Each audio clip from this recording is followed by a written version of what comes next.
Greetings. I gotta make this quick because I don't have a sunscreen on. I wasn't expecting it to be this bright outside. If you don't know me, hi, my name's Smith-Jenkins. I get paid to pretend to be Elvis Presley's girlfriend and I live on a cruise ship for a living. Isn't that weird? My life's weird. This past month has been absolutely insane. I was so sick last month, and then as soon as I healed, we went into a dry dock, and this entire ship got a facelift.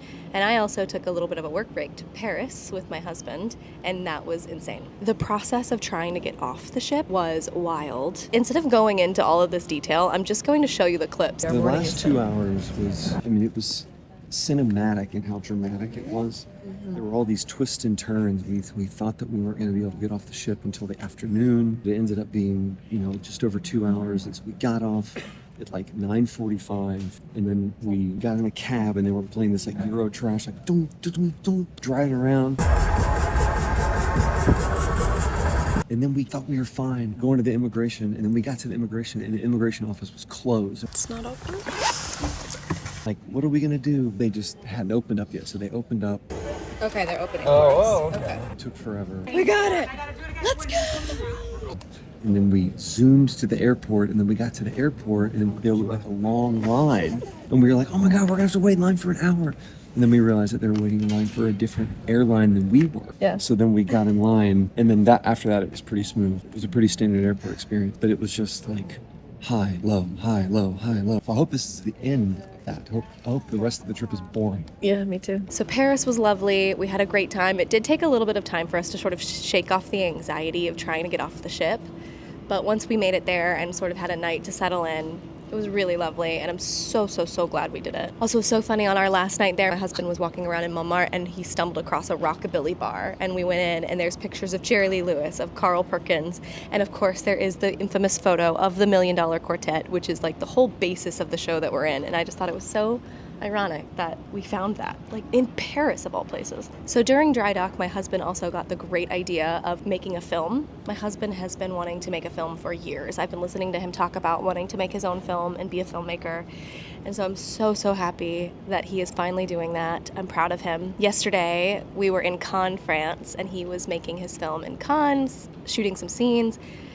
There's a scene between his two actors where they're pouring beer into the streets, and it smelled very pungent because they were pouring real beer that they got at the supermarket. And right when they started shooting the scene, 2 police officers walked by, and I could not handle the anxiety. I was freaking out. I was like, oh my God, Kurt, we're gonna get arrested in France. My brain went to a bad place, and I thought we were gonna get arrested.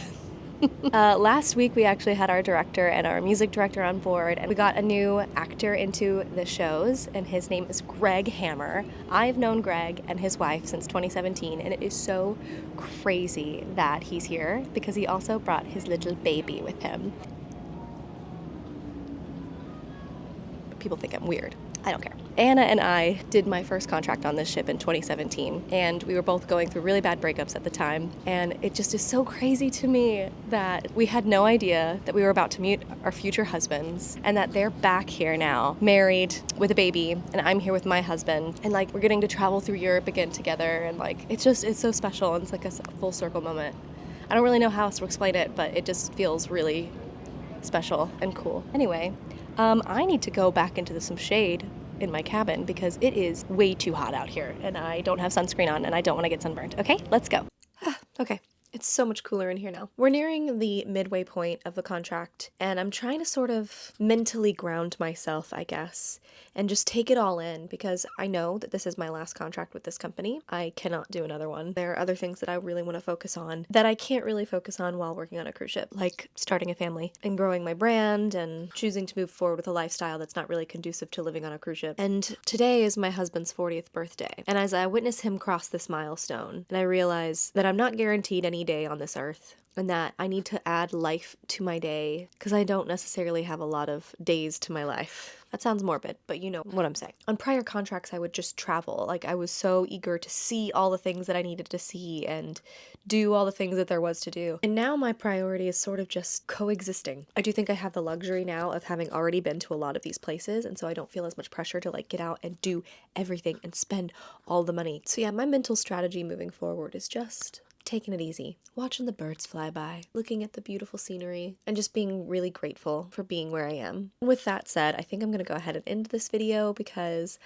We've got shows tonight and I've got things to do. Bye!